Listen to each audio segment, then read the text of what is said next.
Ladies and gentlemen, actually we are honored at the last minute we adding another speakers to this session because of the first sessions also conclude and consist of that there is something regarding the law enforcement and also from the law side. We are honored that in this opportunity we Mr. Miftah Firdaus, investigator of Ombudsman Republic of Indonesia, has joined us. Mr. Firdaus, are you there? Iya, Mbak Widya. Selamat pagi. Ya, selamat pagi. Terima kasih Pak Miftah sudah bergabung.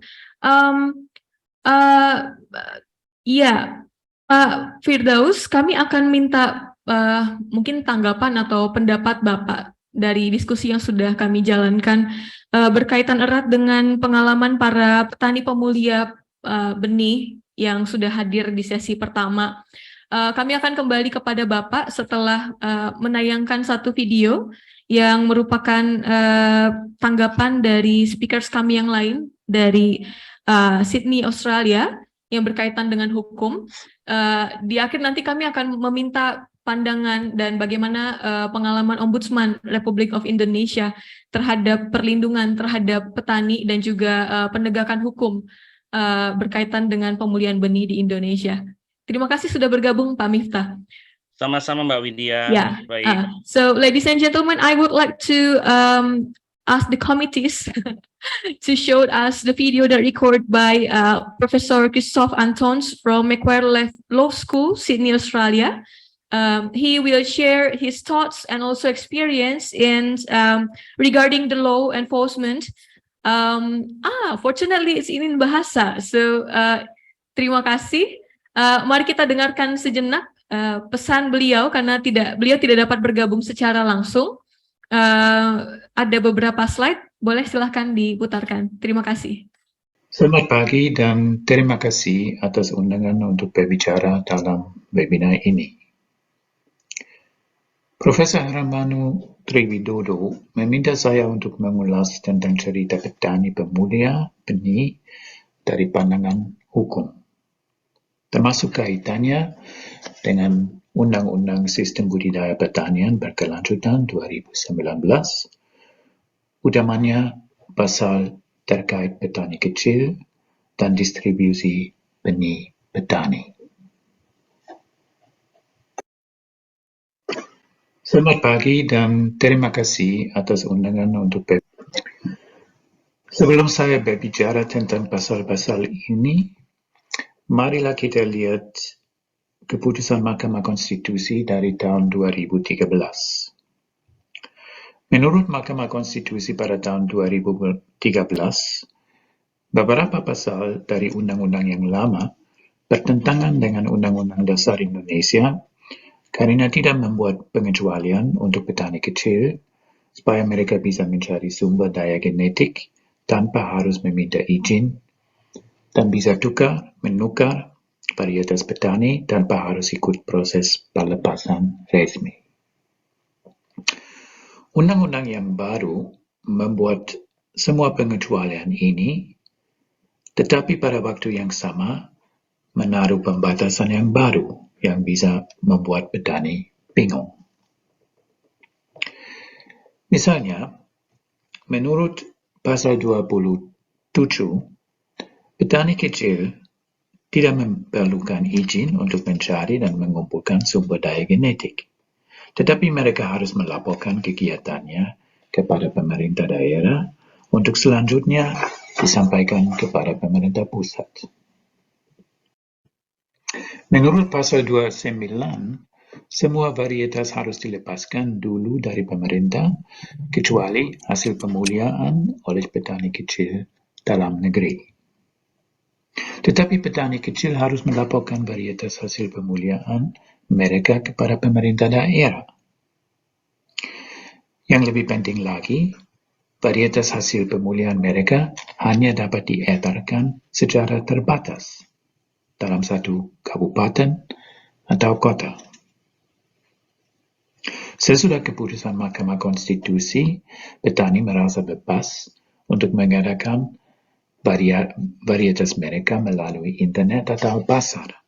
Tetapi undang-undang baru ini membatasi distribusi ke satu kabupaten atau kota saja. Menurut undang-undang baru, ketentuan lebih lanjut tentang pelepasan diatur dengan Peraturan Menteri. Peraturan ini adalah Peraturan Menteri Pertanian Nomor 38 tahun 2019 tentang pelepasan varietas tanaman. Menurut Pasal 64 peraturan ini, varietas hasil pemulihan petani kecil harus tetap diberi nama dan wajib didaftar oleh dinas yang melaksanakan suburusan pemerintahan di bidang tanaman pangan, perkebunan, atau peternakan. Walaupun petani kecil dibebaskan dari proses pengujian dan penilaian untuk varietas yang lain, mereka masih tetap harus mendaftarkan varietas mereka.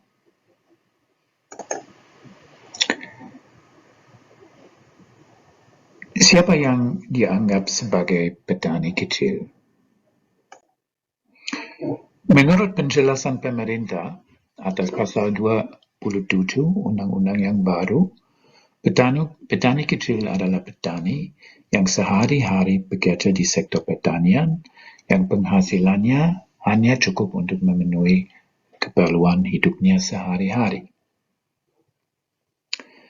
Peraturan Menteri tahun 2019 memberi definisi lebih luas di pasal 64. Petani kecil merupakan petani perseorangan yang melakukan usaha budidaya tanaman pangan di lahan paling luas 2 hektar atau paling luas 25 hektar untuk budidaya tanaman perkebunan.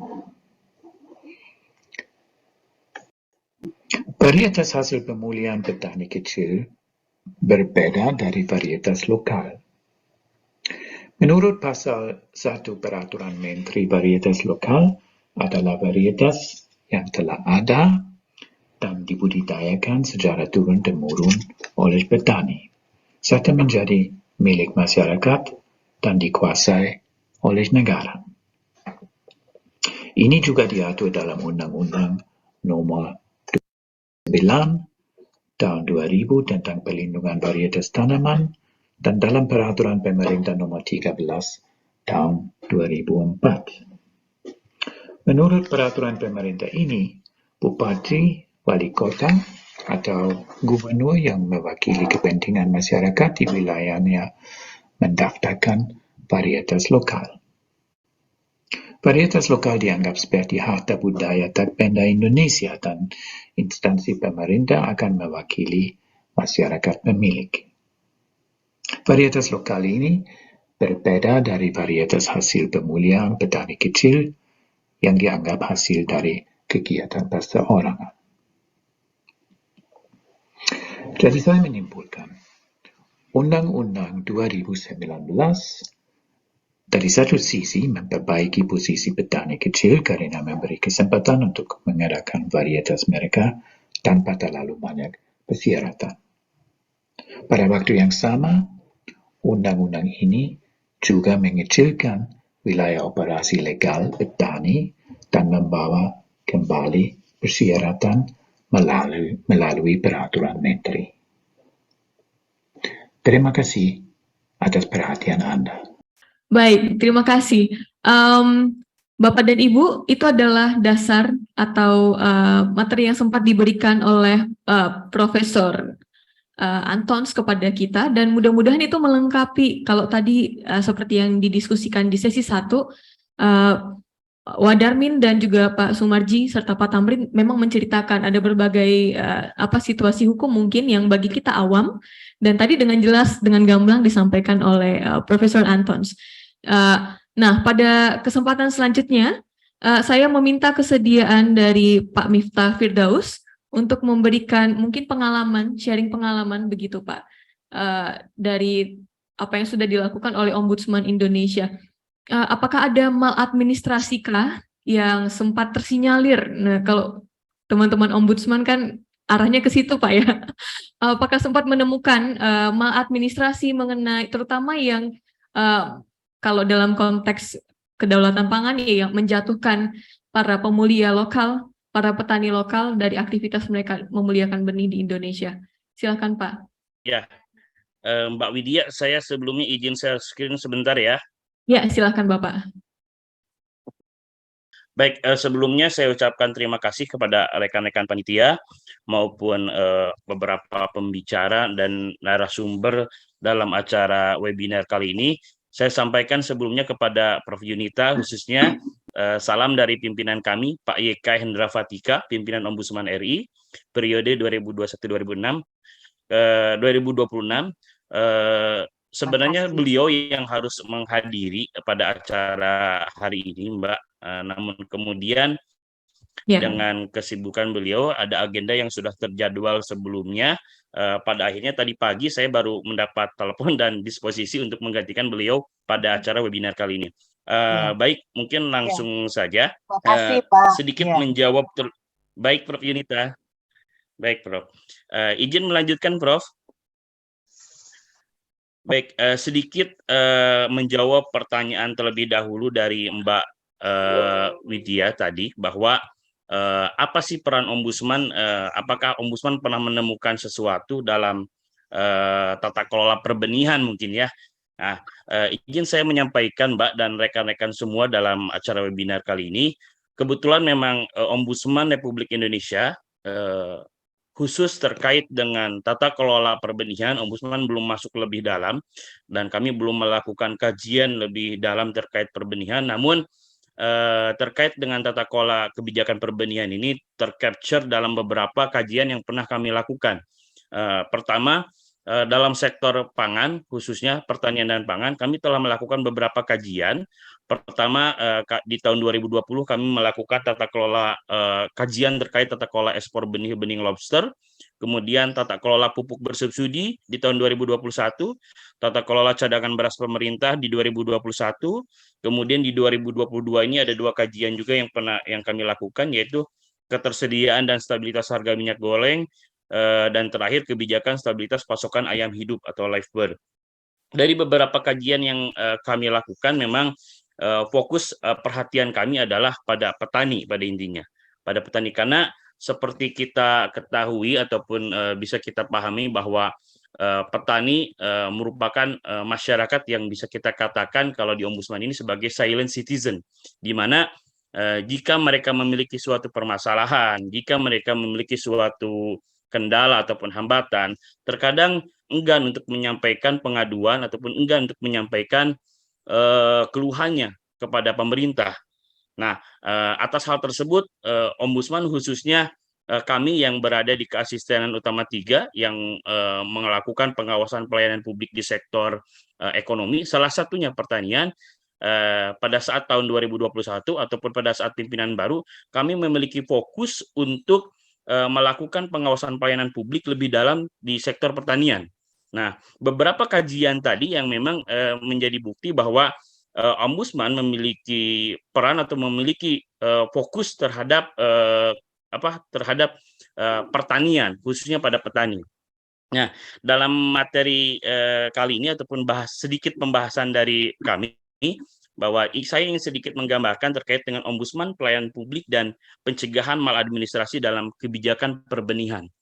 Nah, saya yakin bahwa di dalam forum ini belum semua orang mengetahui ataupun belum mengetahui terkait dengan apa itu Ombudsman ataupun apa yang menjadi tugas dan fungsi Ombudsman.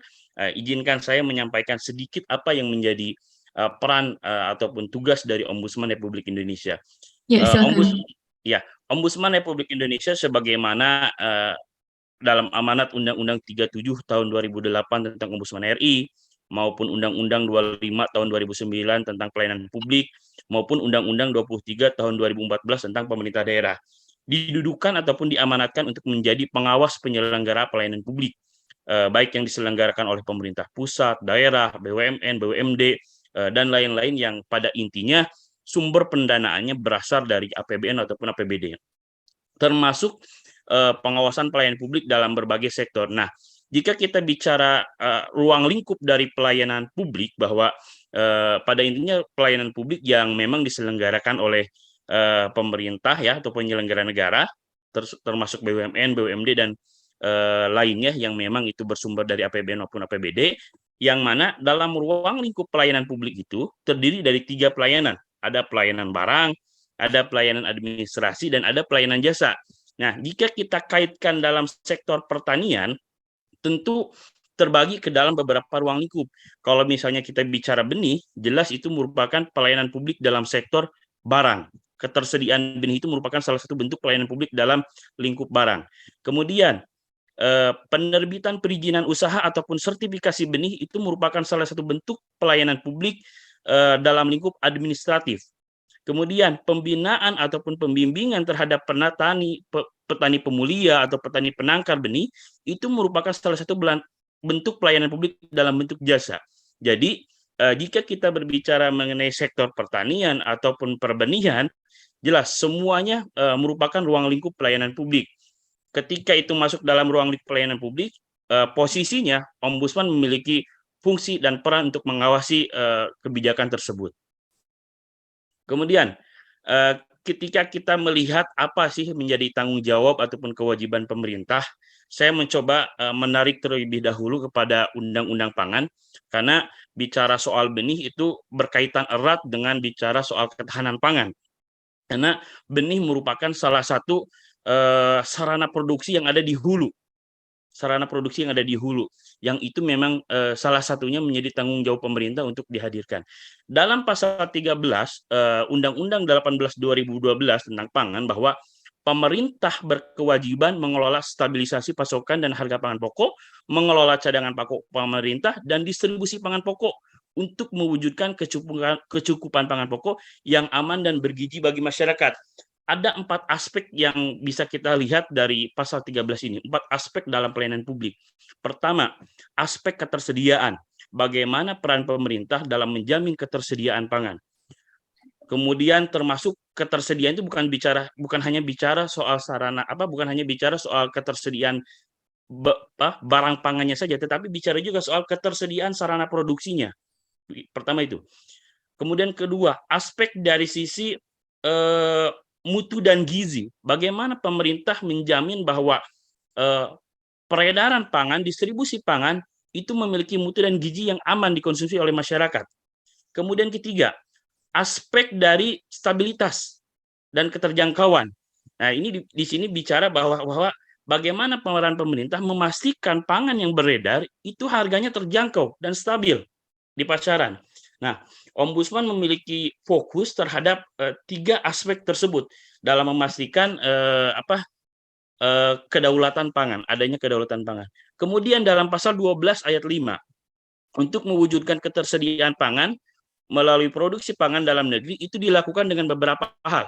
Ada beberapa tanggung jawab pemerintah yang harus dilakukan, seperti menjamin dukungan terhadap lahan pengairan, sarana produksi, salah satunya benih dalam sarana produksi ini, akses permodalan bagi kelompok tani, bagi gapoktan, bagi petani secara langsung, penguatan SDM, pendampingan, pembinaan, perizinan, koperasi petani, perdagangan logistik, asuransi, hingga pada insentif pajak. Nah, yang menjadi pertanyaan, apakah tanggung jawab ataupun kewajiban pemerintah ini telah dilakukan sebaik mungkin oleh pemerintah atau belum? Jika posisinya masih banyak PR ataupun masih banyak yang belum dilakukan oleh pemerintah, itu menandakan adanya potensi maladministrasi yang dilakukan oleh pemerintah dalam menjamin kedaulatan pangan. Salah satu di dalamnya adalah dalam menjamin perbenihan itu, dalam tata kelola kebijakan perbenihan. Nah, kemudian masuk kita ke ranah kebijakan perbenihan. Meskipun Ombudsman belum melakukan kajian secara khusus terkait kebijakan perbenihan, namun dari beberapa kebijakan yang ada, kami sedikit menemukan hal-hal yang berkaitan dengan perbenihan. Kami mencoba memotret beberapa permasalahan di publik atau gejala di publik terkait kebijakan perbenihan. Pertama, dalam hal perizinan atau sertifikasi benih. Hal tersebut dirasakan cukup menyulitkan petani ataupun pemulia ataupun penangkar benih. Ada beberapa prosedur yang memang kami melihat bahwa hal tersebut seolah dipersulit bagi petani kecil gitu, bagi petani pemulia ataupun penangkar. Kemudian kedua, minimnya akses permodalan bagi petani pemulia atau penangkar benih. Saya sangat salut dengan narasumber pertama tadi, bapak-bapak petani pemulia yang memang jelas real kontribusinya nyata untuk negara, yang berjuang untuk pemuliaan benih yang kemudian itu berdampak positif bagi negara ya. Namun kemudian ada berbagai permasalahan yang dihadapi oleh beliau-beliau, namun dengan keteguhan hatinya tetap melanjutkan perjuangannya ya Pak ya. Saya apresiasi betul Pak dari Ombudsman kepada para petani. Kemudian ketiga, permasalahan ketiga yang kami potret adalah adanya potensi kriminalisasi terhadap petani pemulia atau penangkar benih. Ini tentunya menjadi kegamangan bagi petani yang mana di satu sisi ingin berinovasi pemuliaan benih, namun kemudian ada beberapa hal yang itu menjadi ancaman bagi mereka. Ada potensi kriminalisasi, di mana ini terjadi di beberapa daerah, di beberapa tahun kebelakang seperti kita ketahui, banyak yang pada akhirnya yang dijerat dengan beberapa ketentuan yang sebenarnya masih bisa diperdebatkan. Kemudian keempat, dari semua permasalahan yang ada, kami melihat bahwa ada regulasi yang ada belum sepenuhnya melindungi terhadap petani pemulia ataupun penangkar benih. Nah, ini yang menjadi PR pemerintah bahwa terkait dengan kebijakan perbenihan ini, perubahan ataupun perbaikan yang harus dilakukan itu berangkat dari regulasi terlebih dahulu, yang kemudian regulasi tersebut harus benar-benar melindungi para petani. Dan dalam perbaikan tersebut, pemerintah perlu memperbaiki kebijakan perbenihan dengan mengacu pada asas-asas pada beberapa undang-undang. Pertama, jelas kalau kami, karena kami melakukan pengawasan dalam pelayanan publik, setiap penyelenggaraan pelayanan publik wajib berasaskan ataupun mengacu pada Undang-Undang 25 tahun 2009 tentang pelayanan publik. Ada di pasal 4 bahwa kesamaan hak itu harus dikedepankan, kemudian persamaan perlakuan tidak diskriminatif. Dalam hal ini kami melihat ada beberapa praktek di mana petani kecil kita, petani pemulia ataupun penangkar kita dilawankan dengan pengusaha-pengusaha besar dalam perbenihan gitu ya.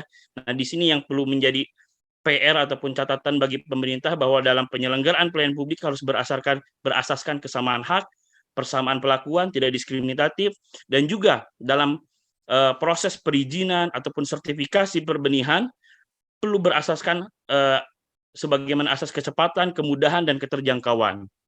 Kemudian dalam pasal 2 Undang-Undang 22 tahun 2019 juga dijelaskan tentang sistem budidaya pertanian berkelanjutan, bahwa sistem budidaya pertanian berkelanjutan ini yang diselenggarakan harus berasaskan kebermanfaatan, keberlanjutan, kedaulatan, keterpaduan, kearifan lokal. Namun ternyata pada faktanya di lapangan, potret yang terjadi, fakta di lapangan belum sesuai dengan apa yang menjadi asas-asas dalam undang-undang ini.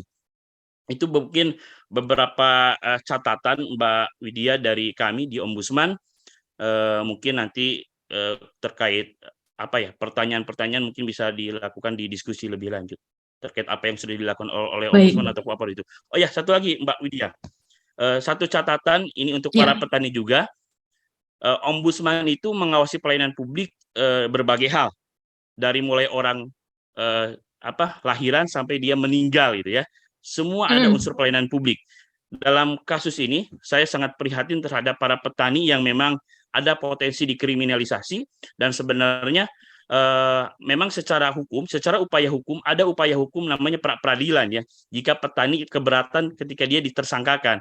Nah, tapi di Ombudsman pun bisa menerima laporan seperti itu, Mbak. Jadi ketika ada petani yang dikriminalisasi, kemudian sebenarnya dia tidak merasa sebagai tersangka ataupun tidak melakukan tindakan pidana, maka dia bisa melaporkan ke Ombudsman, dan Ombudsman akan melakukan pemeriksaan terhadap kepolisian dan menelusuri terkait bukti apa yang cukup yang dimiliki oleh polisi ataupun penyidik dalam menetapkan tersangka terhadap petani. Begitu, Mbak. Terima kasih. Baik, ya terima kasih Pak Miftah. Ini Wadarmin, Pak Surmaji, dan Pak Tamrin. Satu lagi mungkin rekan kita begitu ya. Ada institusi lain yang akan ikut membackup para pemulia benih, dan saya kira terima kasih banyak Pak Miftah, meskipun mungkin tidak secara spesifik tetapi sudah ada gejala yang terpetakan oleh Ombudsman Indonesia, dan Ombudsman juga ikut membackup begitu ya dalam hal ini. Saya pikir apa yang disampaikan oleh Pak Miftah dan juga Profesor Antons menjadi gambaran bagaimana seharusnya perlindungan terhadap pemulia benih itu dilakukan dan dijamin, tidak hanya dilakukan tapi dijamin oleh negara. Baik, now I'm moving to our fellow Dr. Cito Medina.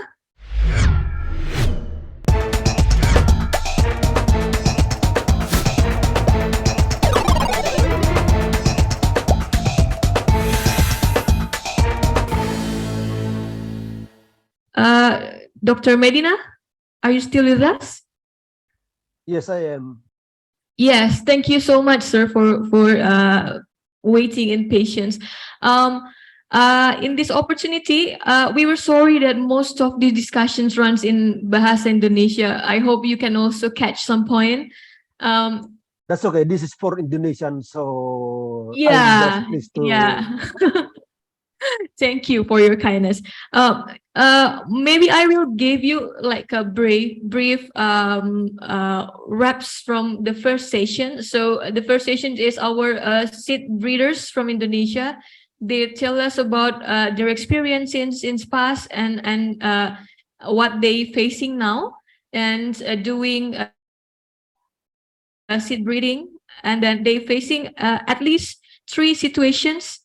They have to fight for their products because some actors that have interest on them may steal their ideas and their products, and the other is they facing difficulties with the law and policy because farmers not that well known about policy, and the last point is their rights after the seeds that they breed. They didn't really get what they deserved after that. And we also hear what Prof. Yunita delivered to us, her experiences in concluding our seed breeders, local seed breeders in Indonesia. Most of them are in the West Java. How they're struggling. How this is not just about how to breeding a seed, a variety, but this is a movement. How to put the confidence to the farmers that they also the importance, the significant parts of food sovereignty in our countries. And then Professor Antons delivered the basic law that actually work in Indonesia, how it should protect, and how the law is actually there's a gap also at the law enforcement where they place the farmers, they place the seed breeders, and how to protect them. And before your part, Mr. Miftah Firdaus also say that Ombudsman Indonesia also watch and analyze and already identify some symptoms of maladministrations in how Indonesian government should protect our farmers and do the services to the seed breeders. And now we are honored to hear some experiences from you, sir, about Masipak experiences in encouraging conservations and seed breedings in Philippines. Maybe you can share with us what happened there and what you have done together in Masipak. Sir, Okay. please. Can I share my slides? So I will share to you our experience in the Philippines. So this is from the Philippines. The group is called Masipag, but the English name is Farmer Scientist Partnership for Development. So this will be the flow of my presentation, a brief of our network, our activities on breeding and conservation outcomes, and then I think the center of this webinar is the economic and other benefits that should be given to farmers who are breeding. Our organization, Farmer Scientist Partnership for Development, was organized in 1985 or 86 as a response to the negative or adverse effects of the green revolution or chemical farming, ecological and environmental impacts, socioeconomic impacts, and even from a social perspective, farmers even forgot how to do farming because the technology comes from the extension workers, and so they have to rely on external forces. The technology is developed in the universities or in the research institutions. So that in that rice conference in 1985, the farmers argued that they wanted to go back to the traditional rice varieties because they did not incur indebtedness during those years. But from there, of course, it should not be stagnant. They can develop onwards. But to develop onwards, they wanted to ask the scientists to teach them how to relearn rice breeding from the academy. And so a farmer scientist and non-government organization partnership was organized. In fact, this start was a contribution by farmers to show the desire of the farmers. The farmers contributed, in fact, some money to start this activity. And just to get to the end of the story, at the moment, we have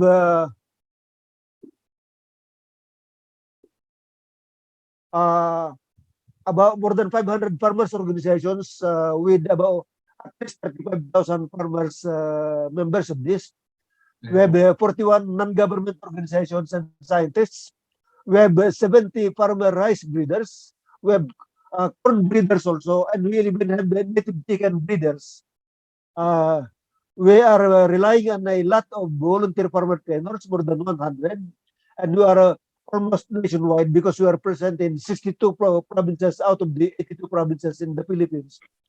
So it's not only breeding that we do. We have to develop or identify local adaptability because of different agroclimatic conditions. We have different varieties that are adapted to different environment. So we have 188 of that. PO means People's Organization or Farmers Organization. So remember that. And we have backup farms of this. We have, I will go into this number of the varieties that we have later on. I would say that Masipag is already autonomous on farmer seeds, being supported by the Farmer Scientist Non-Government Organization Partnership. We have developed a number of, as I said a while ago, 70 farmers who are breeding by themselves in their own farm. We have community seed banks and trial farms to that effect. And we have a seed sharing network between and among farmers. Take note that Masipag or Farmer Scientist Partnership for Development is a network and also a movement, as you also have in Indonesia, said you also have as a movement. So, first of all, of course, let me review, but everyone knows this, that farmers' rights is a bundle of rights, including many of these activities, but use, save, exchange, multiply, improve, to control the seeds, and freedom to choose what to use in their own farm. But in Masipag, we argue that seeds are common property. They are global commons, and therefore in Masipag, we have a policy not to sell the seeds. We don't sell the seeds. Masipag, I have to repeat that, Masipag has a policy that farmers should not sell the seeds. You will understand later on why in my succeeding slides. The rice conservation in Masipag, of course, it starts with the collection. We call it the activities here are C, meaning C for collection, I for identification of the varieties, multiplication of the varieties, maintenance and evaluation. farmers organize and given orientation. So there is a social dimension. In fact, we say in Masipag that 50% is technological, the other 50% is socio-political, socio-economic issues, organizational leadership, group work, helping one another.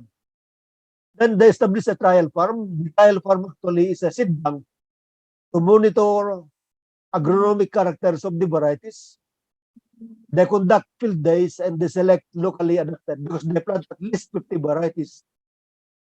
Of course, there is training, there is breeding, and this diffusion or exchange of seeds and exchange of knowledge also among farmers. Sorry, I'm speaking a little fast because we might be challenged with time management. I wish I can speak slower, but I will try to balance that objective. Yeah, that's all right, sir. Okay. So the diffusion in Masipag is through people's organization. You see, we are increasing in number. We started in Masipag with only 5 farmers organization. Now we have more than 500. So that the cycle of activities is, because there is an organization, there's a trial farm planted to 50 varieties. Out of this, they can have new selected varieties of rice that are higher in yield, that can provide higher income, or locally adapted varieties, meaning selection is the one that is bred by farmers in Masipag. Locally adapted varieties are the traditional varieties that they just collected. And then through training, there is also a new technology that can go into social objective at the household community of increasing the income. And so with that, others are interested. So we say you organize, and then we increase. It's a cycle of activities. So the trial farm where we planted, or farmers planted 50 varieties, then invite other farmers and the local government units, municipal, provincial level of the government, to a field day, and they are interested to say you have to endorse us a community, a village who want to plant also with varieties. So this kind of thing, the training, then doing breeding, and then towards increasing yield, and therefore there's a cycle.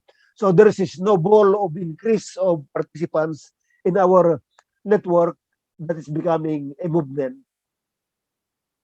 Of course, in Masipag, as in the title says, it is farmer-led breeding because the farmers identify the objectives for breeding. They establish the criteria for selection. They select the parent materials for breeding. They do the breeding themselves. They evaluate the newly created selections. And so all the cycle in breeding are there in the farmers.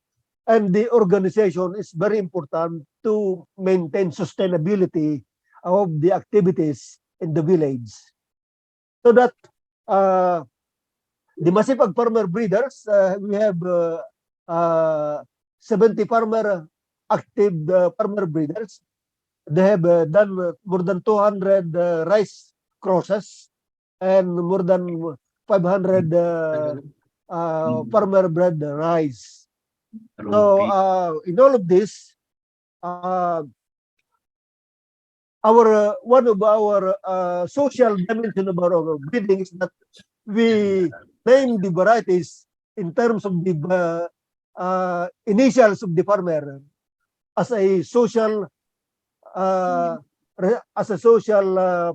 respect, or to recognize social recognition, so that this the farmer Dolores F.I.N., the name of those that she crossed are called DFA1, DFA2. So these are some of the varieties that they crossed. And so let me show you another farmer breeder, Pepito B. Babasa. So take note that the initials are PBB, and so the varieties that this farmer has bred or developed is PBB 401, PBB as the cross number 1, PBB, all in name of the farmer. Pepito B. Babasa. So in that case, there is as a social recognition, there is an increased confidence of the farmers, and they are more sought after by other farmers. And in that case, that is already a incentive to the farmers to develop or to do breeding. The reasons for breeding for this farmer say that they don't want hybrid rice because it requires so much chemical fertilizers. They wanted to produce what he want that are adapted to his own farm and adapted to the seasonal or climatic variations in his locality. This farmer wanted to develop varieties based on taste and priorities of his family.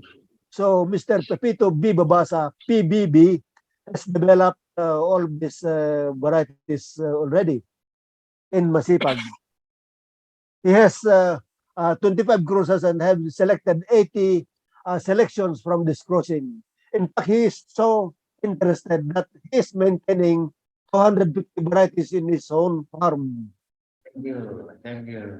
Of course, panicle selection is done by farmers to maintain quality of seeds of the varieties, so that to remove the off types and to rotate the rest varieties. I think this was mentioned also by Professor Yunita. This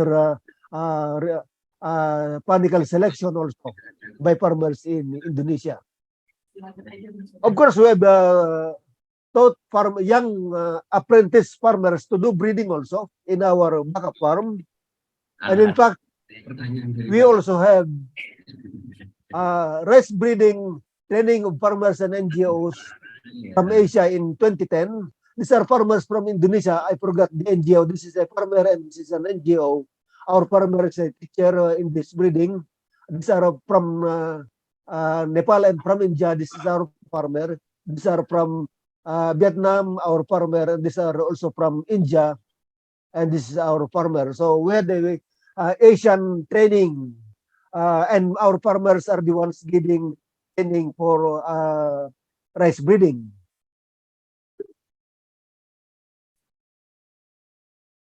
This is a picture of our collection development, and this is our main backup farm, national backup farm, where we maintain these numbers of 747 traditional rice varieties, 1,200 Masipag rice, we bred in Masipag, and more than 500 farmer bred rice. So these are during the seeding stage, vegetative stage. This is just a showcase to show the diversity of our collection. One bottle here is one variety. This is just a traditional storage of farmers. Another picture of a farmer of his collections in his own house. And this is a community seed bank. Different varieties are stored in different bags of rice here. Maintained by the farmers organization themselves. The farmer managed trial farm is so important because it has many functions. It is the laboratory of the farmers to identify or develop location-specific varieties and even to develop location-specific technology. This is the seed bank of the community or the village. And this farmer managed trial farm has a policy that if any farmer doesn't help in the maintenance, they will not receive seeds, and therefore everyone participate in the trial farm activity. And this trial farm also is an activity, advocacy, because when they see the standing crop before harvesting, and this is grown without chemical fertilizers and pesticides, and it is yielding as such, and therefore everyone wants to have a variety from our trial farm. Just an overview that our trial farms in the whole Philippines, in northern Philippines in Luzon, central Philippines is in Visayas. These are the number of the trial farms here. These are the name of the provinces and the number of trial farm in each province and in Mindanao, so that we have distributed of them Again, trial farm is a seed bank and to identify locally adapted varieties or the so-called um, agroecological adaptation of different varieties at the context of organic farming. The flow of seeds is that we have one national backup farm which maintains all our collections, traditional rice varieties, Masipag rice, farmer bread rice, more than 2,500. We have provincial and regional backup farm that maintains 300 to 800, again, traditional rice varieties, means TRB, Masipag rice and farmer bread rice. Then the PO or People's Organization or Farmers Organization trial farm, we have 188 in the whole Philippines. They maintain at least 50 varieties planted side by side, and they will select what is the best among them. They select 10 varieties. And then,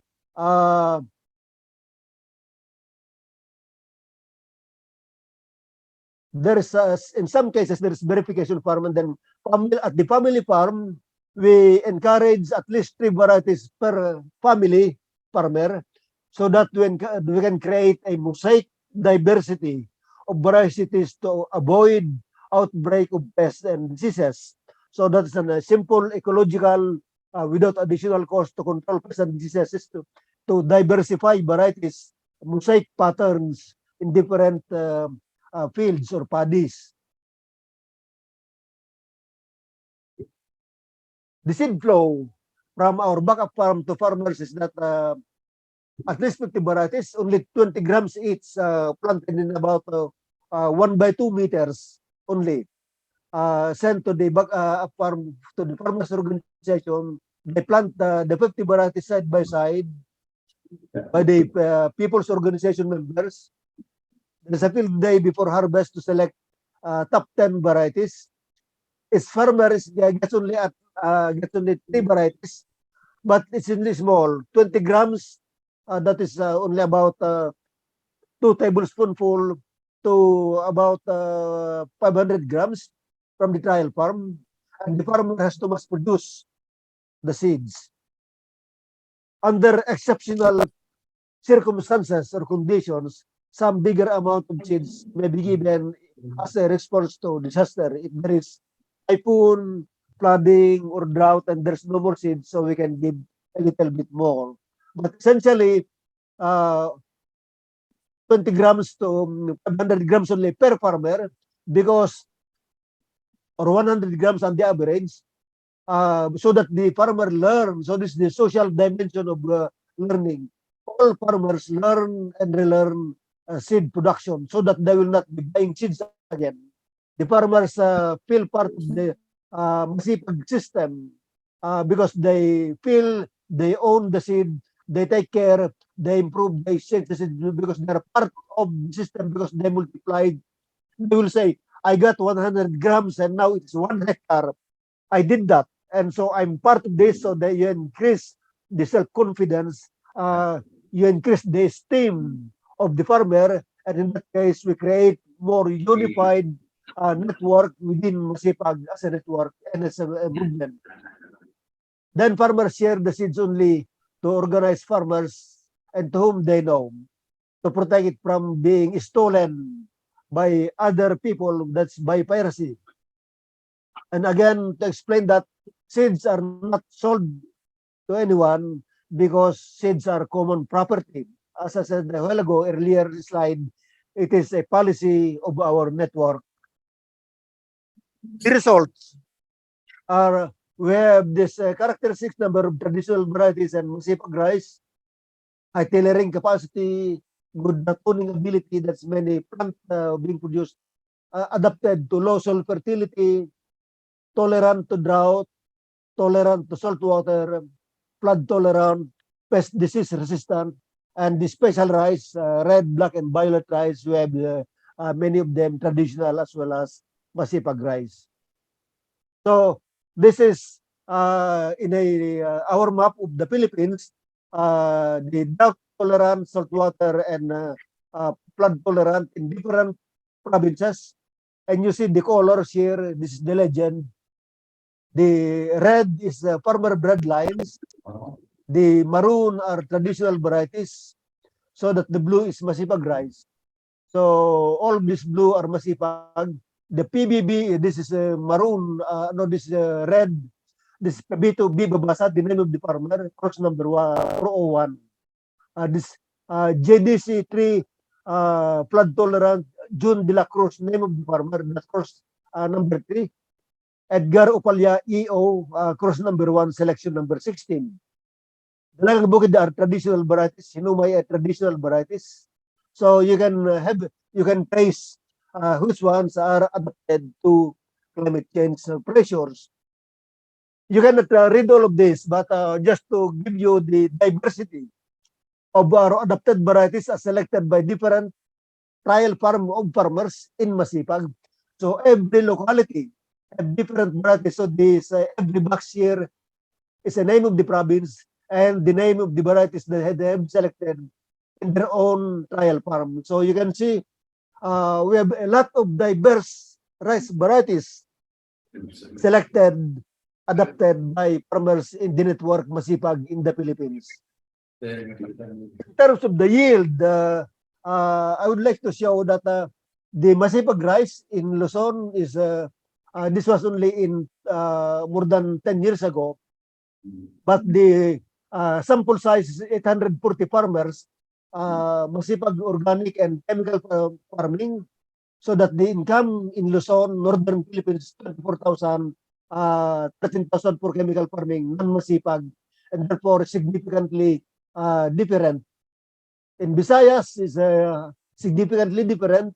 In Mindanao, it's not significantly different, even if the numerical income, net income, is even higher in organic compared to chemical farming that are non-Masipag. The average of national average of Luzon, Visayas, Mindanao is very highly significant statistically.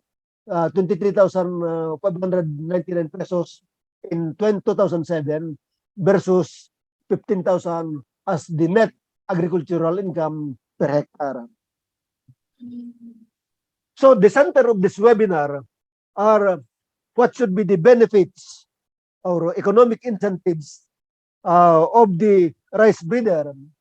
My argument is we have to go beyond the incentives, economic incentives. But anyway, in Masipag, we have this economic benefits.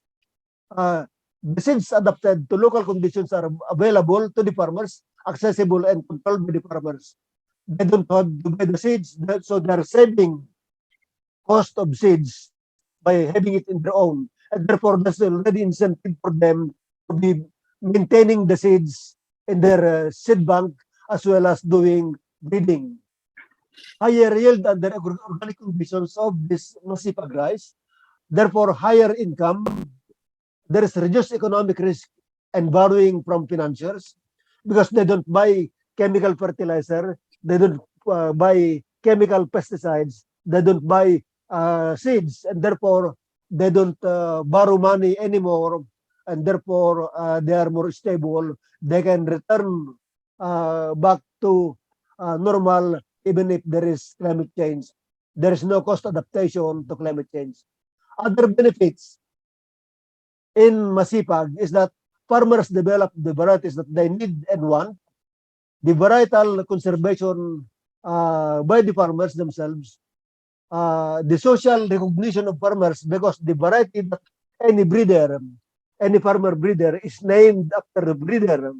And therefore, there is a social recognition that is a non-monetized but still very important in the community to be recognized as a breeder through successful bred by the farmers. They regain control of their seed system because the overall context here is seed systems are being controlled by seed companies. Agriculture and food are becoming controlled by agribusiness corporations. So we wanted to globalize and relocalize food systems, and therefore we wanted to encourage, enhance seed sovereignty in practice as a foundation for food sovereignty.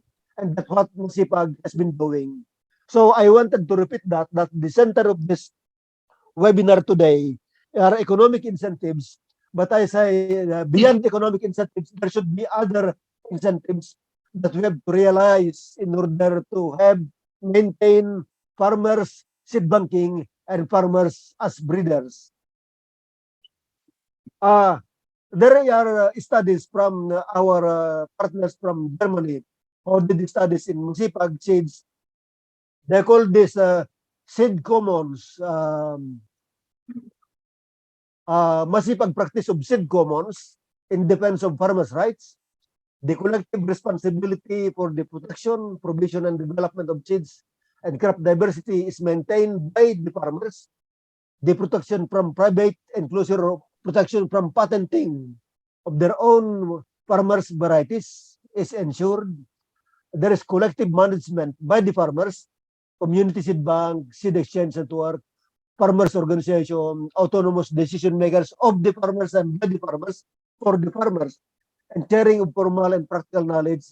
And therefore, in that case, we have decentralized and we have democratized seeds controlled by the farmers. So there are many new publications done by some German PhD students in our organization and one PhD student from Canada.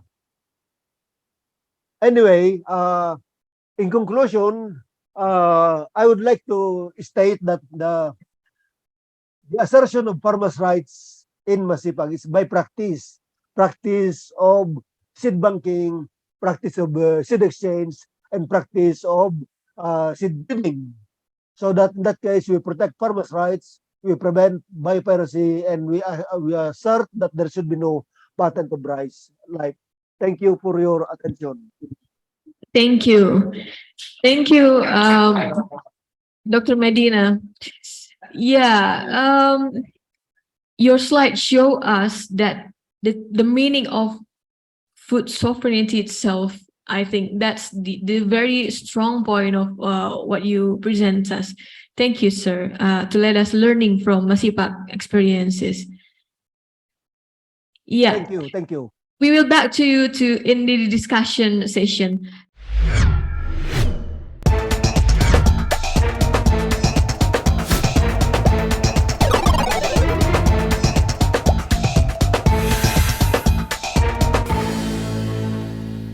Now, the last but not least, I would like to invite Professor Herman Nu Triwidodo, as your fundamental ideas about holocentric approaches maybe have some things to that related to our international webinar, sir. Please. Thank you, Lydia. I think first of all, I would like to thank all speakers from the farmer and also all our colleagues from Prof. Yunita, Prof. Christoph Antons, Pak Miftah Firdaus, and also to Dr. Chico Medina from Masipag. Okay. All of them is inspiring us, especially for the Tani Center, this Farmer Center of IPB University, how we can move forward. Actually, we start doing all the things because it is pushed by simple facts, by several facts. For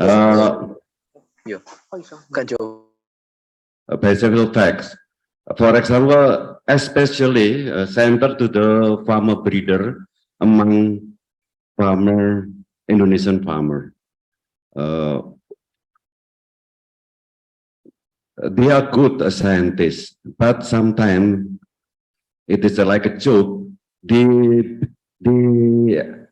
are all heroes for everyone in the country, but most of the time they are loser in their home because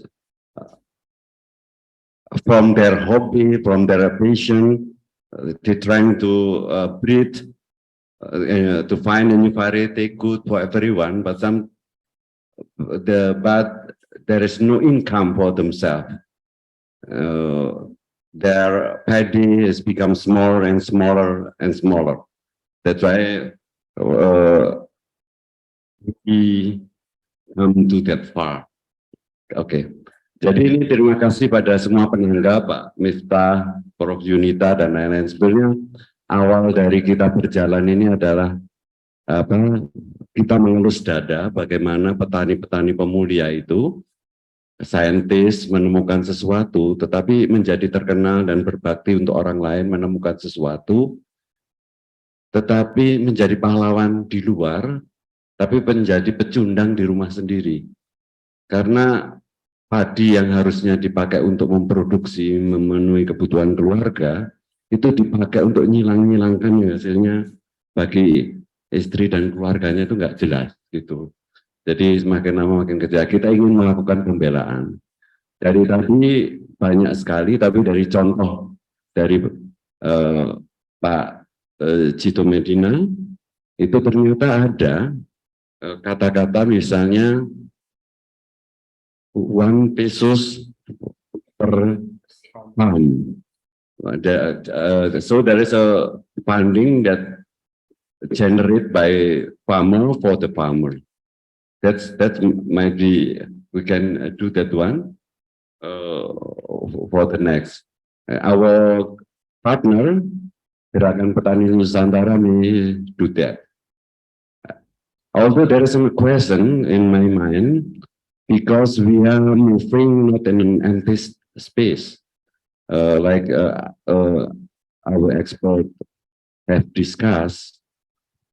Jadi kita ada pertanyaan bahwa kita itu berjalan tidak di ruang kosong, tapi ada beberapa aturan-aturan yang justru membelenggu petani, not an empty space. So for example, is especially for Dr. Cito Medina, how the relationship between the MASIFAC with the Ministry of Agriculture, with the IRI over there, how it conducts, because it is a problem with us in Indonesia. Sometimes they don't like that if we do something that usually that their job. I think like that one. Jadi saya mau pertanyakan tadi dari pengalaman di Filipina, bagaimana hubungan MASIFAC dengan Departemen Pertanian di sana, lalu dengan lembaga penelitian di sana di IRI begitu. Karena kita seringkali di lapang, kalau kita berbuat baik untuk mengerjakan sesuatu itu dikira menyanyi atau mengerjakan yang harusnya mereka kerjakan. Tapi kalau tidak dikerjakan, itu. Nah ini ke depan nanti dari diskusi mungkin harus kita dapatkan. Lalu yang terpenting adalah kalau berkaca, kita tidak bisa bergerak sendiri. Persatuan itu perlu. Jadi kalau sendiri-sendiri saja itu enggak. Kalau misalnya ada dana yang hanya 1 peso itu berapa rupiah, Bu Widya? Jadi itu misalnya katakanlah 1 rupiah untuk setiap farm anggota gitu, atau 1.000 rupiah gitu, 1.000 kali anggotanya GPN berapa? 2 juta? 2 juta, jadi udah 2 miliar itu. Jadi 2 miliar itu yang mungkin untuk mendanai kegiatan-kegiatan tadi, sehingga kita tidak jadi pecundang di rumah sendiri. Itu ada Bu Darmaji. Saya kira itu pengantar dari saya, tapi pencerahan yang kita terima nanti itu adalah bahan kita untuk bisa bersatu untuk memuliakan petani Nusantara. Saya kira itu Mbak Widya. Thanks from Dr. Cito Medina, Pak Misbah Firdaus, Bu Yunita, dan kawan-kawan petani serta GPN. Makasih. Baik, terima kasih Profesor Hermanu. So, ladies and gentlemen, and all students that joining us today, we are reaching the ends of our sessions, and we're gonna jump to the discussion. Please brace yourself, because I already accepted like 6 questions in my desk, and but I would like to give opportunity to all the students and all the participants. If you would like to say something, or yeah, just raise your hand. Okay. I found 2 participants that raising hands. First, I would like the opportunity to... Muladianto. Yes, Mr. Muladianto. Bapak Muladianto, silahkan. Yes, thank you. I have listened for Mr. I don't remember. So, I think no problem with corset due to varieties to development. No problem in Indonesia. What about seed from farmers? Indonesian is sometimes difficult to distribute. It even thought it is one of the income of farmers. One question. Thank you. Okay, thank you, sir. Who are you delivering your question to? Mr. Maybe Mrs. Junita, or maybe from the Philippines. Okay, then, yeah. Prof. Yunita, you would like to answer that question, please? About the distribution, yeah. Could you please Yeah. repeat? Yeah. What is the question again? Bahasa Indonesia, Pak? Ya, mungkin sebagai tambahan pendapatan untuk petani, bagi petani untuk penilangan dan sebagainya. Karena saat ini kan kadang justru yang kreatif itu petani kecil ya di Indonesia itu. Kebetulan saya masih aktif pendampingan petani dari sebuah LSM di kebetulan kantor kami di Bogor. Jadi ini kadang dilema ya, petani membuat persilangan benih kadang diputus dulu sama pemerintah itu, jangan beredar, ini sudah nggak ada izin. Kedua adalah sebenarnya ini kreatif dan menjadi pendapatan oleh petani kecil khususnya. Tadi kadang dari PB nggak datang bermasalah untuk penilangan ya di PB tadi. Sebenarnya di Jawa pun kebetulan saya di Solo ya, tidak masalah tuh punya kreatif untuk penilangan benih. Terima kasih. Terima kasih Pak Muladianto. I think we can learn a lot from Pak Cito, ya. Cito or Ciko, ya? Cito from Matas, yeah, from the Philippines. But anyway, if I could share my experience, mungkin bahasa Indonesia nanti tolong Bu Widya ya terjemahkan. Jadi begini Pak, tadi saya mengulang kembali apa yang disampaikan oleh Prof. Christoph, karena kami satu tim melakukan riset itu. Prof. Christoph tadi ditunjukkan bahwa benih lokal yang dihasilkan petani itu bisa diregistrasi, didaftarkan, tapi harus oleh pemerintah daerah. Jadi bupatinya itu ya, didampingi oleh dinas. Jadi petani yang punya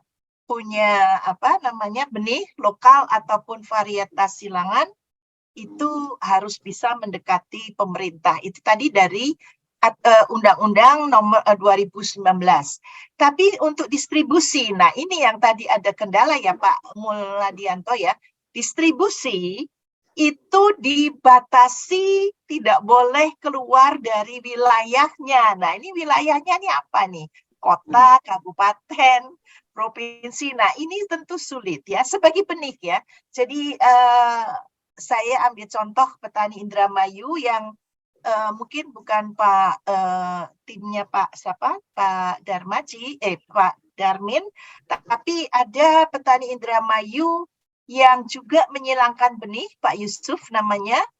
Nah apa yang pemasukan dia dari mana? Yaitu dari menjual berasnya. Jadi bukan benihnya. Beras yang dia silangkan itu namanya beras bongi, Kebo dan Pandanwangi gitu ya. Kebonya itu asal lokal, dan Pandanwangi juga, tetapi kebun ini asalnya dari mungkin IR64 gitu ya. Nah, ini Pandan Wangi ini wangi gitu kan, lokal. Dia kawinkan, dia silangkan, itu bisa macam-macam segregasinya. Dia seleksi khusus ada bongi putih, bongi hitam. Dan bongi hitam itu pulen enak, saya beli. Jadi sebagai produk beras, itu saya kira mungkin tidak ada larangan ya. Tetapi sebagai benih, nah ini hanya boleh didistribusikan, tadi tidak boleh keluar wilayahnya. Ini yang menjadi masalah sebagai benih ya. Jadi kalau tadi di Masipak itu tidak boleh menjual benih. Jadi apa yang dilakukan oleh petani Indramayu itu tukar-menukar benih itu tidak bisa dihilangkan atau dihindari karena itu bagian dari tradisi petani sejak zaman dulu kala. Budaya petani, begitu ada padi yang benih padi yang bagus, mereka tukar-menukar apakah jual ataukah benih dengan benih dan sebagainya. Jadi ini yang yang apakah itu benih lokal ataukah benih hasil penyilangan yang dilakukan itu petani Indramayu itu penyilangan ya, ada Pak Endro tadi penyilangan. Jadi itu pun susah kalau akhirnya exchange seeds ya terpaksa juga dengan petani dari Subang, dari Sumedang, dari mana-mana tidak bisa dihindarkan.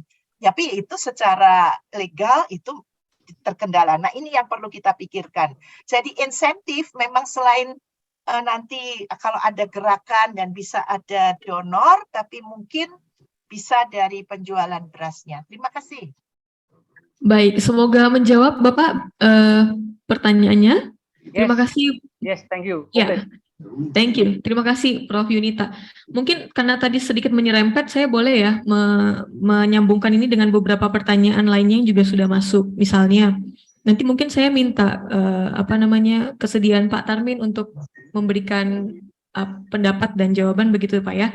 Ada pertanyaan misalnya dari Ardi Santoso, di manakah tempat untuk mendapatkan benih unggul? Tapi tadi benih unggul sudah kita koreksi ya, tidak benih unggul, tetapi benih yang sesuai begitu ya. Mungkin bisa sambil diceritakan begitu Pak. Kemudian ini nanti hal lain, tapi mungkin berkaitan kalau ada yang mau magang, anak-anak kita yang masih SMA gitu, mau magang untuk menangkarkan benih ataupun memuliakan benih bisa di mana. Kemudian apalagi tadi ya, intinya bagaimana untuk mendapatkan, menjangkau dari sisi konsumen begitu, konsumen atau petani. Mungkin boleh ditanggapi Pak Tarmin.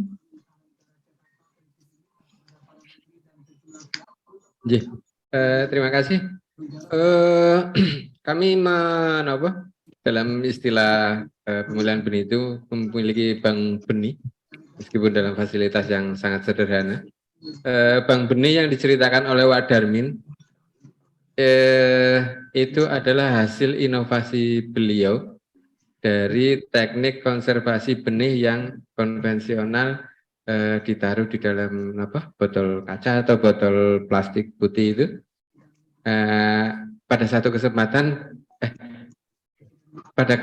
kesempatan beliau mencoba untuk menyimpannya dalam kulkas yang di atas itu, freezer ya Pak, freezer itu. Ternyata hasil pengamatan beliau, daya berkecambahannya lebih lama. Maksudnya kenapa kepertahanannya lebih lama dibanding disimpan di terbuka itu. Dan inovasi itu ini Pak ya, yang di freezer tadi ya. Mungkin boleh mundur, Mbak Rira, boleh mundur fotonya. Nah, ini bank benihnya Pak Darmin di Indramayu. Tapi ini hasil inovasi yang dilakukan pada tingkat lokal, mungkin dengan jangan ditiru Pak Darmin karena akhirnya berantem dengan ibu. Karena ada barangnya ibu, ada benih juga, rebutan freezer gitu. Berebut tempat untuk naruh. Begitu. Jadi untuk untuk tadi yang pertanyaan dari Pak Adi untuk bagaimana untuk mendapatkan itu, satu lagi di kami itu sekarang mohon maaf untuk tadi menghindari bioparesi segala macam itu, kami punya kebijakan kalau pemohon itu di luar wilayah daerah pengembangan, maka harus ada kesepakatan yang harus kita sepakati, kita susun bersama dengan pemohon. Kalau misalnya dari luar wilayah pengembangan, kalau misalnya Pak Adi dari luar Indramayu, dengan terpaksa kita harus menyusun kesepakatan yang harus disepakati bersama gitu lah. Maksudnya untuk bukan masalah insentif finansial, tapi untuk menghindari yang bioparesi dan legal itu, karena Wak Darmin itu 3 kali mengalami bioparesi. Dan tidak hanya oleh swasta murni, tapi juga oleh agen pemerintah itu. Gitu. Baik, jadi artinya buat rekan-rekan yang tadi bertanya tentang bagaimana sih mendapatkan hasil benih yang sudah dimuliakan oleh, misalnya di sini ada Wak Darmin dan Pak Sudarmaji, mungkin sebaiknya berkomunikasi terlebih dahulu ya. Silakan. Dan kami terbuka, tapi ada catatan-catatan itu bisa difasilitasi kami di GPN itu. Baik, atau menghubungi Gerakan Petani Nusantara. Silakan. Agar lebih mudah menjangkaunya. Silakan. Begitu Bapak dan Ibu. Terima kasih. Kalau yang mau belajar silakan, kami ada program belajar petani. Tapi petani itu kami definisikan tidak hanya petani yang tadi dalam regulasi pemerintah itu petani yang punya lahan kecil gitu ya, untuk penghidupan sehari-hari hanya kecukupan itu. Enggak, kami petani itu kami definisikan sebagai selain kami yang berusaha dalam budidaya pertanian, juga pihak-pihak lain yang memang memiliki minat untuk belajar pertanian. Dan silakan untuk dan program belajar petani itu kami ada program rumah belajar petani. Rumah belajar petani itu tidak ansih secara fasilitas fisik itu, tapi rumah aktivitas belajar, lebih ke aktivitas belajar tentang dunia pertanian. Silakan untuk menghubungi kami, semisal untuk penempatan lokasi pusat pembelajaran di mana yang terdekat dengan pemohon, begitu. Baik, terima kasih. Bapak dan Ibu yang mungkin tertarik untuk tadi ya, antara mencari benih hasil yang sudah dimuliakan, kemudian untuk mendapatkan ruang diskusi dan pendidikan mengenai ini, bisa nanti mengontak Gerakan Petani Nusantara. Silakan. Mungkin boleh disampaikan Pak, jalur mengontaknya ini lewat mana nih? Kami ada sekretariat di Bogor, nanti alamat sekretariat berikut narah hubungnya kami cantumkan di kolom chat ya. Baik, atau menghubungi Tani Center juga bisa Pak ya. Dengan lebih mudah, mungkin bisa dicari di Instagram, di Google, atau banyak adminnya. Baik, terima kasih Pak Tarmin.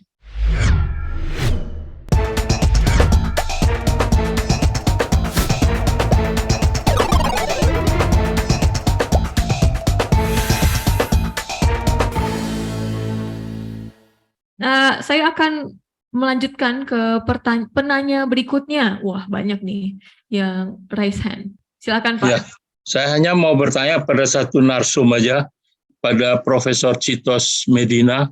Are you there, Professor? First of all, congratulations for you, Professor, and your organization. Mabuhay. My question is very simple. Are you government giving support to the farmer breeder, and are your organization under the government or subsystem of the government in Filipino?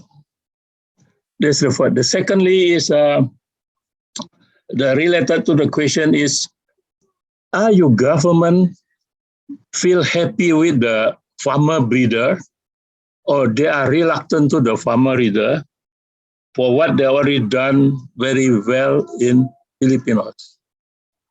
That's very short question. That's because of your presentation, I will ask this question. So in Filipino say, dahil sa'yo na ikong mabuhay. Thank you. Ya, terima kasih Pak Utama. Itu pertanyaan yang sama. This is the same questions that all the speakers in here wanted to ask you too, sir. Okay. Yeah. Thank you for that question, Pak Utama. First of all, we are not under the government. We are a non-government organization. There are several things.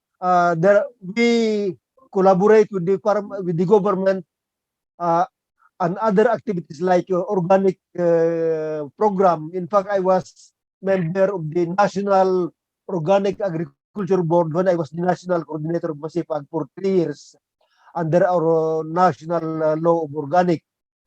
But at the same time, we are critic and sometimes we rally in front of the Department of Agriculture also when they promote genetically modified seeds, genetically modified rice at the moment. So we are opposing these genetically modified seeds that are detrimental to farmers. Somebody was asking the Philippine Rice Research Institute one time if they have rice adapted to organic upland condition. Then the Philippine Rice Research Institute wrote the individual saying, we don't have, but you might want to ask, inquire at Masipag, our organization, if we do have. And so we have those things, meaning indirectly we have mutual respect, but at the same time, we are very independent. We are not, we are totally not influenced by them. Our funding are coming from autonomous funding donors from Europe, actually, since 1987. So we are, even the government is not supporting our farmer breeders. Actually, the behavior or the feeling of our farmer breeders is because they are feeling empowered and of knowing how to breed rice. That is something like a self-fulfillment. Just like the feeling of an artist when you make a painting, that outcome of the product of breeding is just the satisfaction of the farmers themselves. And so I wanted to repeat that there is no government support whatsoever. At the same time, also there's no support to our farmer breeders. Actually, the Philippine Rice Research Institute, a government research institute for rice, they were offering a space for cold storage of our genetic materials, of our collections, of our seed bank. But we said no, we wanted to be independent because we wanted to plant every year of our varieties, and we want our varieties to be controlled by the farmers themselves. And so we did not accept the offer of the government to give us a cold storage gene bank in the Philippine Rice Research Institute.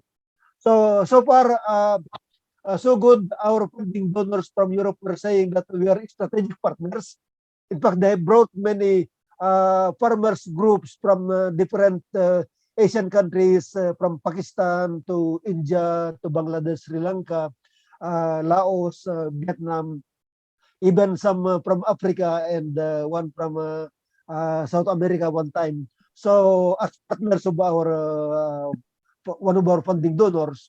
So in the meantime, as I said, but we have some mutual understanding that while the government research or product of rice are good under ideal condition with the use of chemical fertilizers and pesticides, for us in Masipag, they are adapted under organic condition in marginal soil conditions, so that where the formal seeds don't perform well, they say Masipag rice perform well. And so that is the at the backdrop, we are actually complementing one another. But our rally against IRRI, we are against IRRI because they're promoting golden rice. They have approved in the Philippines golden rice. The rally actually is just to pressure advocacy for policy change, that the policy change should be in favor of marginal areas,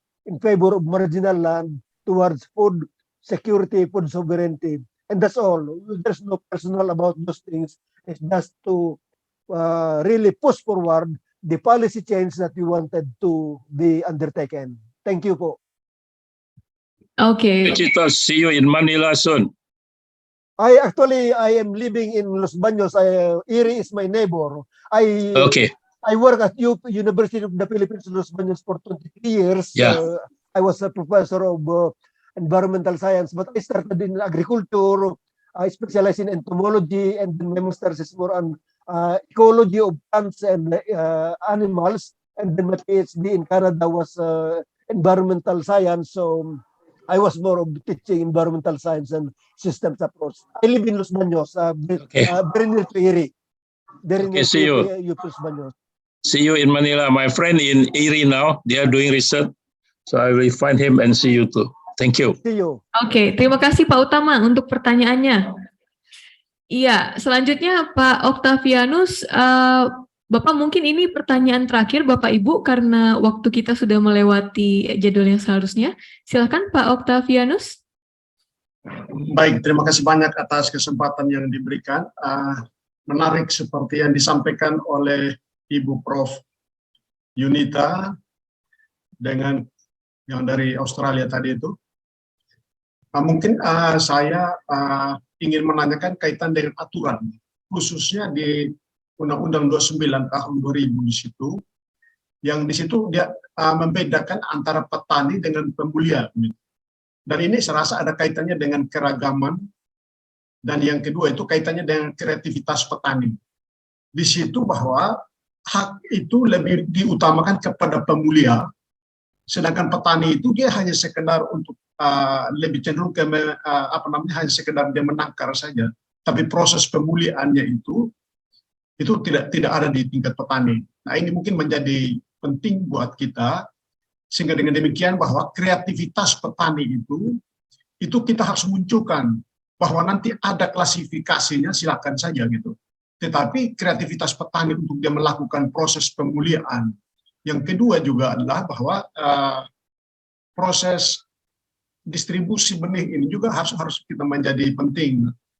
Harus dilihat kembali aturannya, karena seringkali terjadi di daerah itu bahwa benih yang sudah dilakukan proses sertifikasi oleh BPSB, tetapi BPSB yang sama juga masih melakukan lagi proses pengecekan di lapangan.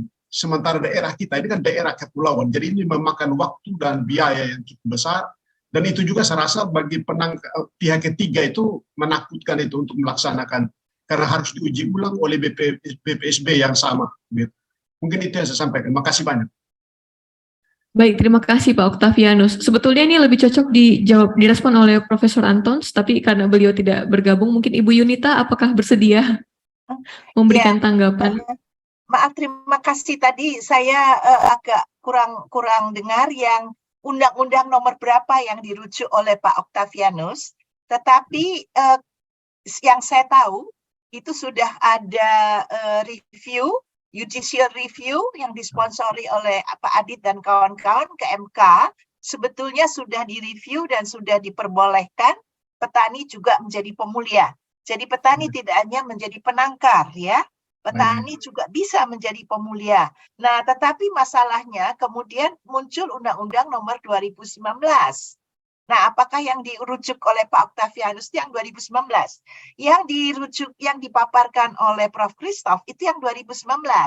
Nah, di situ boleh, petani kecil boleh saja itu memuliakan atau apa. Nah, nanti perlu dilihat lagi dalam klausul yang dikutip oleh Prof. Christoph ya.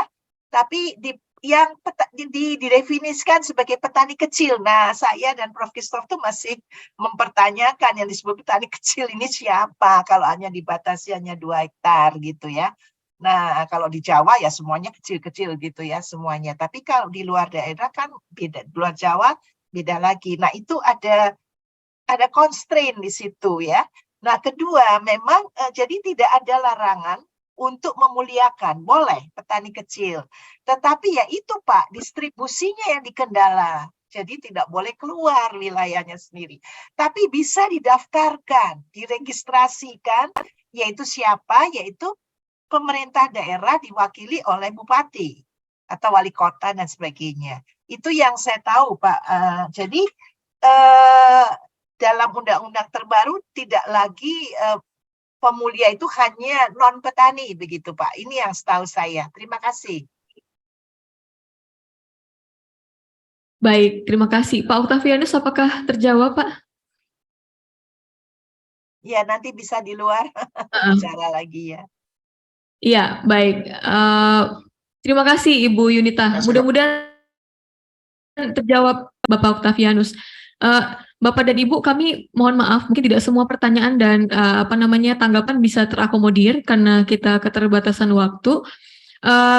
Tapi mungkin ada satu kesempatan lagi masih bisa kepada Bapak Adit. Kami persilahkan. Saya cuma mau nanya nih sama narasumber penting kita nih, Pak Darmin. Apakah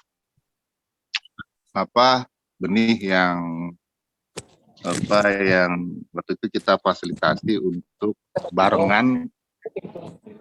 Jadi saat itu kita melakukan upaya untuk ke MK, sama ada juga yang hasil persilangan petani kita coba ikut sertakan untuk pelepasan varietas ya, menggunakan undang-undang sistem budidaya tanaman yang belum di judicial review. Tapi kita mencoba advokasi untuk bisa dibiayai oleh APBN negara dan berhasil. Ada 7 sebenarnya, tapi yang diseleksi oleh BB Padi waktu itu Sukamandi itu ada 2.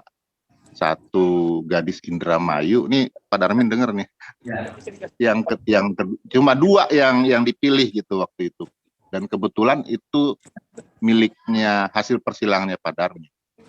Nah, kemudian kan berhasil itu dilepas menjadi namanya IPPATI waktu itu, IPPATI 1, IPPATI 2, tapi kemudian sekarang menjadi Impari. Nah, itu pertanyaannya begini, mungkin pertanyaan bercandanya Pak Darmin, kalau udah jadi Impari begitu, Pak Darmin jangan-jangan ada saham tuh di Pertani misalnya gitu loh, yang mendistribusikan. Itu satu bentuk, jangan-jangan ada sahamnya itu ya si breedernya ini gitu. Itu satu sih, ini terkait dengan itu. Jadi saya membuka aja pikiran apakah saya nggak tahu ini perlu diuji ya, apa menimbulkan konflik atau enggak gitu ya, menimbulkan risiko konflik atau enggak. Misalkan ada industri, ada koperasi itu yang menggunakan bahan baku, misalnya ada untuk produk kecap Unilever itu menggunakan Malika gitu ya. Kemudian si petani yang menyuplai untuk bahan baku kecap itu punya saham di Unilever. Gitu juga Nestle, begitu juga semua. Itu satu pemikiran, satu ini aja sih, satu pemikiran agak radikal gitu. Itu mungkin yang bisa jadi supaya, tapi juga syaratnya adalah kelembagaan yang cukup kuat ya. Itu satu hal. Yang kedua saya mau sampaikan begini, itu tadi pertanyaan mungkin Pak Darmin mungkin coba cek itu di Pertani apa.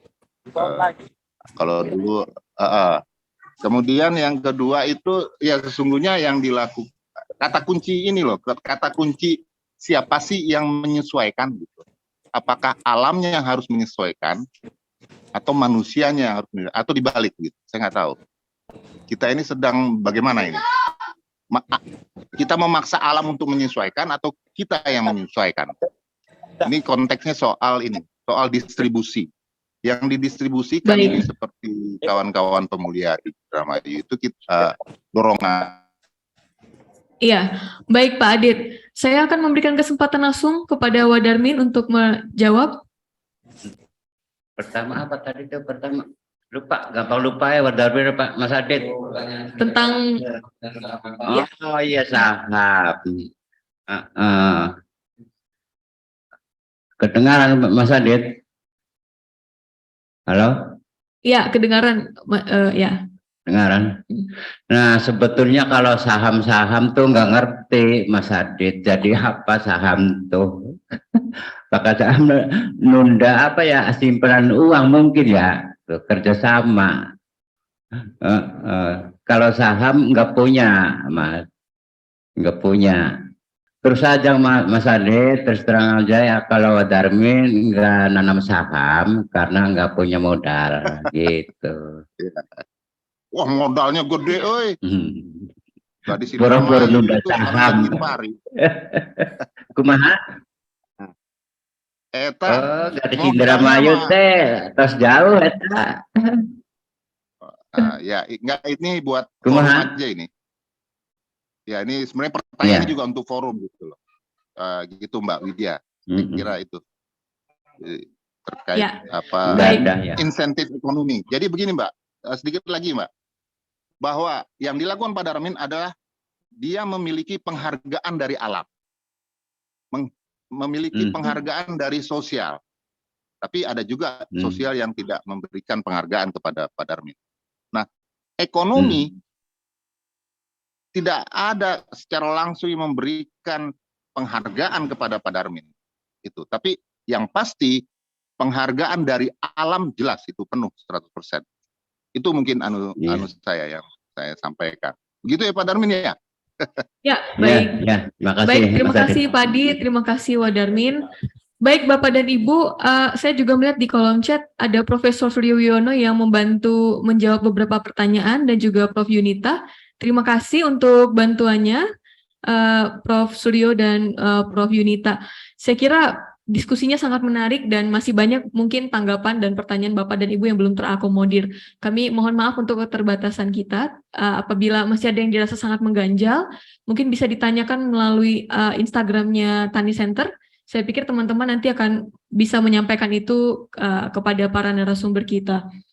Dan juga bisa melalui Digitani, kalau Bapak dan Ibu pernah dengar, sudah ada aplikasi yang di-launch oleh Tani Center IPB dan bisa diakses, mungkin nanti di akhir bisa ditampilkan ya sebelum penutup begitu.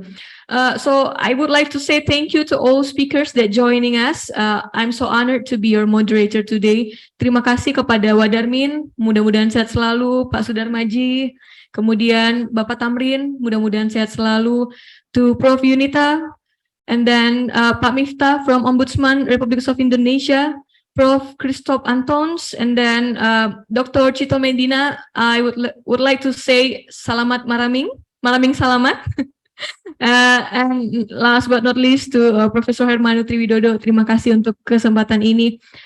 Semoga Bapak dan Ibu peserta, para narasumber, kita semua mendapatkan satu hal yang baik dari diskusi ini, terutama untuk mahasiswa MBKM kampus Sawah Merdeka atau Pusaka yang juga bergabung. Banyak pembelajaran yang bisa kita tangkap begitu. And for the closing, I would like to take the quotes from Dr. Medina. Seed sovereignty is a foundation of food sovereignty.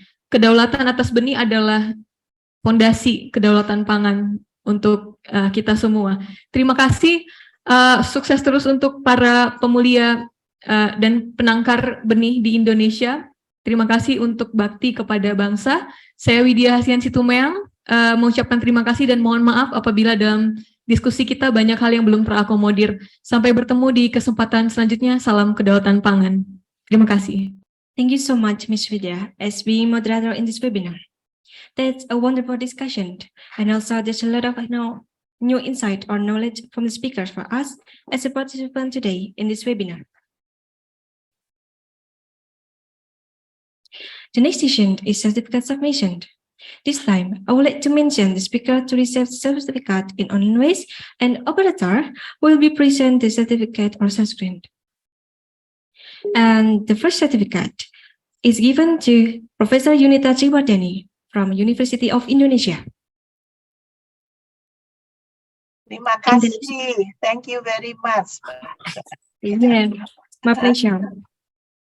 And the next certificate is given to Bapak Miftah Firdaus from Ombudsman Republik Indonesia.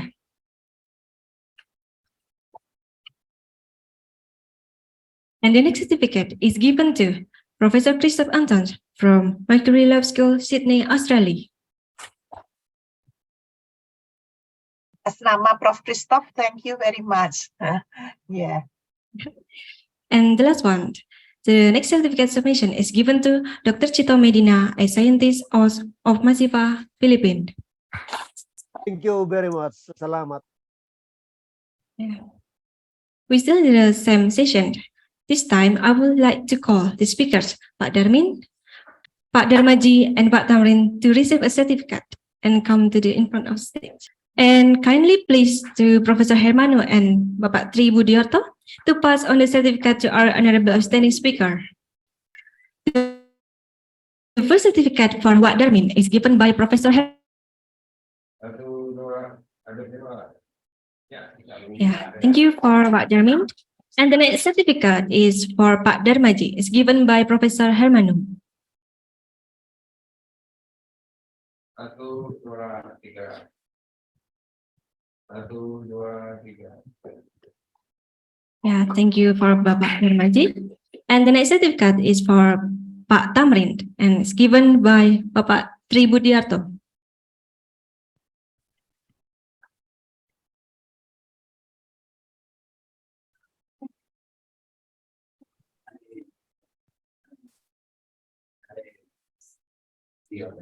Nggak kelihatan ini kan. Mundur Mas Rian ya. Oke, nah. 1, 2, 3.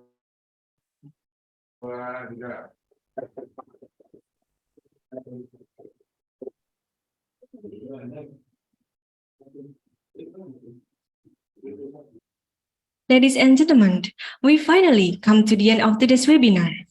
Let's close the webinar by reciting Hamdalah together. Alhamdulillahirabbil alamin.